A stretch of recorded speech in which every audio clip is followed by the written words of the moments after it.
Every step she took, Amanda Sylvester faded away.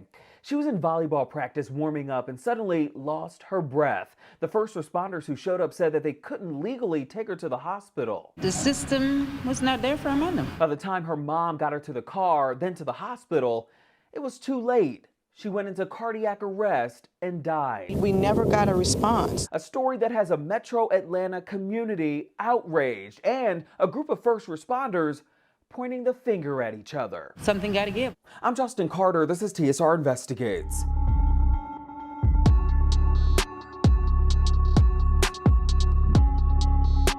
We've been covering more and more athletes experiencing medical emergencies while in action. From NFL star Damar Hamlin to Bronny James's near fatal cardiac arrest at a basketball practice last year. Thankfully, they all had medical help, medical staff on hand in seconds to get them treated. But 15-year-old Amanda Sylvester, she did not have that luxury when she collapsed on the gym floor at a volleyball practice. It took so long for EMS to get to her that her family says it cost her her life.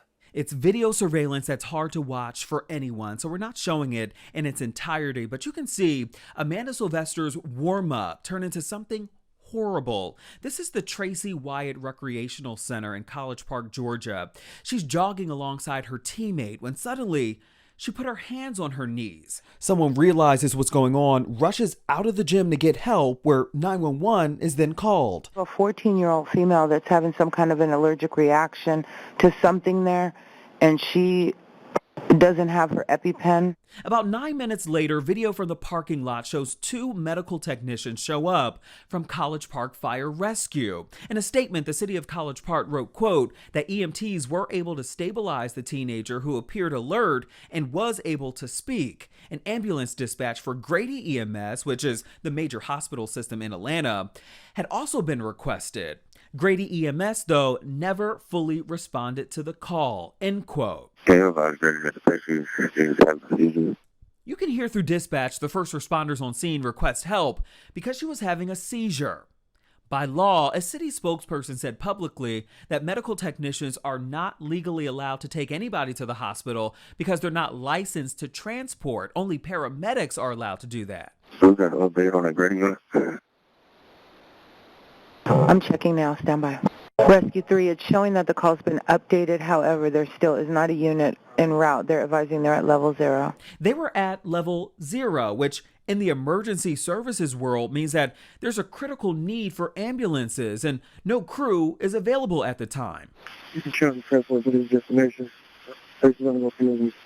And that's where Sylvester's mother took matters into her own hands and drove her to the hospital herself. Video showing the med techs helping to load her into the vehicle. The mother felt comfortable enough to put the child in the car, but at the same time, you just never know. And when you call for an ambulance, that's what you want. And you want it fast. That's College Park City Councilwoman Jamel McKenzie, who spoke to 11 Alive, the NBC News affiliate in Atlanta. We never got a response from the service that was supposed to come. Sylvester went into cardiac arrest and died at the hospital. The Shade Room looked into the Georgia law where it says that medical technicians are allowed to transport patients if, quote, the ground ambulance is canceled and they give approval to transport, or if the patient's condition is life-threatening, end quote. The city of College Park, though, said publicly that the case was not marked as critical at the time, and their medical technicians considered the Grady Hospital EMS their pending status as a response to the emergency. Something got to give. When I say something got to give, it's like something happened and we got to fix whatever that is that allowed that to happen. We just have to fix that. That's Catherine Murray, the co-owner of the Dream Chasers Volleyball League, the team that Amanda Sylvester played for. She spoke out to the ABC and CBS News affiliates in Atlanta last week. Amanda's mom was not okay with taking her daughter to the hospital. She was not okay. She had no other choice. The system failed her because at that point, we put that baby's hand in the system's hand. We cried out for help from the system, and the mom had to take care of it by herself. Now, the Shade Room did get a response from the Grady EMS administration. It says in part, quote, that after receiving a second 911 call and obtaining additional information about the patient's medical history and condition, the call was upgraded to high acuity. Grady EMS dispatched an ambulance to the scene where the patient remained and was still being evaluated by College Park fire rescue personnel who had arrived. However, while our ambulance was on the way, the fire department canceled the response because the patient had been transported to the hospital by a personal vehicle. The College Park Fire Rescue Unit that responded to this call did have the capability to transport the patient if deemed necessary, according to state of Georgia law, end quote. Now, there has been a GoFundMe set up to help cover Amanda's funeral expenses, legal fees, and any personal needs that the family may need in the future. And of course, we'll have that link for you on our website, theshaderoom.com.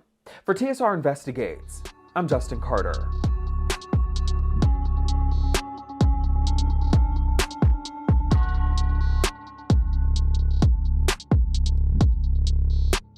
Hello, roommates, and thank you for watching our YouTube channel. Do you want more TSR Investigates? Be sure to subscribe and check us out at theshaderoom.com.